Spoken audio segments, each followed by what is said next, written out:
শক্তি প্রদর্শনের রাজনীতি করতে তো আসিনি আমরা এখানে। ছাত্র পরিষদের প্রতিষ্ঠা দিবস। দুই তৃণমূলের মিশন ছাত্র সমাবেশ।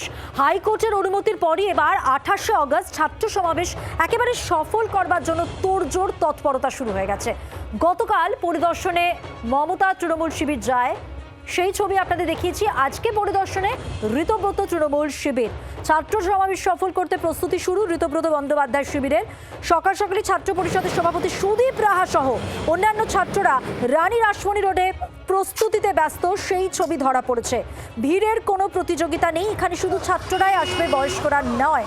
যেহেতু কলকাতা হাইকোর্ট 1500 জন বেঁধে দিয়েছেন, তাই সেই নির্দেশ মেনে চলতে হবে দাবি সুদীপ রাহার। আর এই মুহূর্তে ঋতব্রত শিবিরের পক্ষ থেকে মাপজোকও চলছে, সেই ছবি রানী রাসমণি রোডের ছবি আপনারা দেখছেন। যেমনটা বলছিলাম আপনাদের, সকাল সকালই ছাত্র পরিষদের সভাপতি সুদীপ রাহা তিনি চলে গেছেন এবং অন্যান্যরাও চলে গেছেন। মাপজোক চলছে, দেখতেই পাচ্ছেন। রানী রাসমণি রোডের প্রস্তুতি একেবারে তুঙ্গে, ভিড়ের কোনো প্রতিযোগিতা নেই। তারা বলছেন ছাত্ররা আসবেন, বয়স্করা নয়। কলকাতা হাইকোর্ট 1500 জন বেঁধে দিয়েছেন, 1500 জন থাকতে পারবেন, আর তাই নির্দেশ মেনে চলতে হবে দাবি করছেন সুদীপ রাহা। সেই কারণেই তোড়জোড় প্রস্তুতি চূড়ান্ত পর্যায়ে। ছাত্র সমাবেশকে সফল করতে উঠে পড়ে লেগেছে দুই শিবিরই।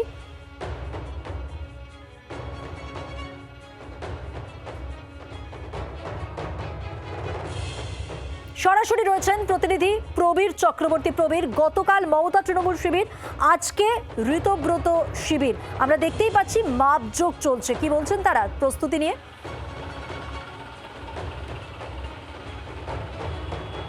দেখো, কলকাতা হাইকোর্টের নির্দেশের পরই দুই শিবির দেখছি ছাত্র সমাবেশ সফল করতে তারা রাস্তায় নেমে পড়েছেন রীতিমতো। গতকাল কালীঘাট শিবির আমরা দেখেছি যে ক্যাথিড্রাল রোডে তারা কিন্তু সমাবেশ যাতে সফল হয় তার জন্য প্রস্তুতি শুরু করেছে।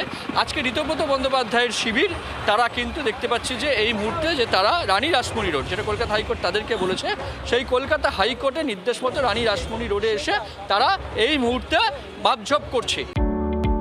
Hotel Management with AI.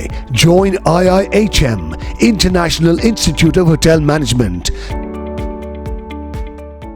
এবং আমি এই কথা বলবো তৃণমূল ছাত্র পরিষদ অর্থাৎ ঋতব্রত বন্দ্যোপাধ্যায়ের শিবিরে যিনি সভাপতি এই মুহূর্তে দাঁড়িয়ে সুদীপ রাহা, তার সাথে। সুদীপ, আমরা 21শে জুলাই দেখেছিলাম যে সমাবেশ হয়েছে, দুটো শিবিরেরই সমাবেশ হয়েছে, কিন্তু মূল লক্ষ্য ছিল কোন শিবিরে কত ভিড় হয়, লোক টানার। ছাত্র সমাবেশ দুটো শিবিরই করছে। এই শিবির এখানেও মনে করছে রাজনৈতিক মহল যে ছাত্ররা আসলে কার দিকে, মমতা বন্দ্যোপাধ্যায়ের দিকে না ঋতব্রত বন্দ্যোপাধ্যায়ের দিকে। সেই প্রতিযোগিতা কি ছাত্র সমাবেশও দেখা যাবে? শক্তি প্রদর্শনের রাজনীতি করতে তো আসিনি আমরা এখানে। ছাত্র পরিষদের প্রতিষ্ঠা দিবস। ছাত্র পরিষদ প্রতিষ্ঠা দিবসের মধ্যে দিয়ে আমাদের বার্তাটা হচ্ছে সাম্প্রদায়িক সম্প্রীতির বার্তা তুলে ধরা। রাখি বন্ধন, বাংলার যে চিরকালীন সাম্প্রদায়িক সম্প্রীতি, তার বার্তা তুলে ধরা। আমাদের কাজ ছাত্র সুলভ কাজ করা। ছাত্রদের দিয়ে এমন কিছু বলিয়ে নিলাম, ছাত্রদেরকে মঞ্চটাকে ব্যবহার করে চারটে কাউকে ব্যক্তিগত আক্রমণ করলাম, এটা আমাদের লক্ষ্য নয় কিন্তু।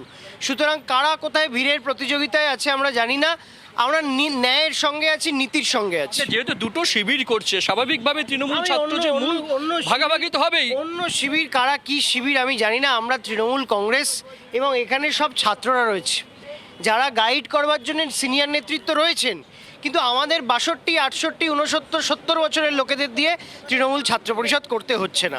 সুতরাং যে শিবির 62, 68 লোকেদের দিয়ে 58, 52দের নিয়ে করছে, সেটা তারা বলতে পারবে। আমি ওইসব শিবিরের কথা দাদা আমি বলতে পারবো না। আমি জানি যে আমরা তৃণমূল কংগ্রেস, আমরা তৃণমূল ছাত্র পরিষদ, ছাত্রদের দাবি দাওয়া তুলে ধরা। কীরকম ভিড় এক্সপেক্ট করছো?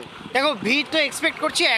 এখানেই আমাদের উত্তরবঙ্গ থেকে, বিভিন্ন জেলা থেকে তাদের প্রতিনিধিরা আসতে অলরেডি শুরু করেছেন, কিন্তু যেহেতু আদালতের রায়টা আসতে আমাদের বেশ কিছুটা দেরি হয়েছে, গাইডলাইনটা। সুতরাং ব্যস্ততাটা এখন স্বাভাবিকভাবে এত কম সময়ের মধ্যে এত ছেলেপুলেকে অ্যাকোমোডেট করা, আমাদের তো কোটি কোটি টাকা নেই, ব্যাঙ্ক অ্যাকাউন্টেও কোটি কোটি নেই, বিদেশেও কোটি কোটি নেই, যে সেগুলো ব্যবহার করে এখানে রেখে দেবো, ওখানে 4টে বাস পাঠিয়ে দেবো, ওখানে 50টা গাড়ি পাঠিয়ে দেবো।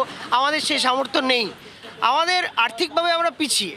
সেই জায়গা থেকে আমাদের সামর্থ্যের মধ্যে যতটুকু আমাদের তার মধ্যে করতে হচ্ছে।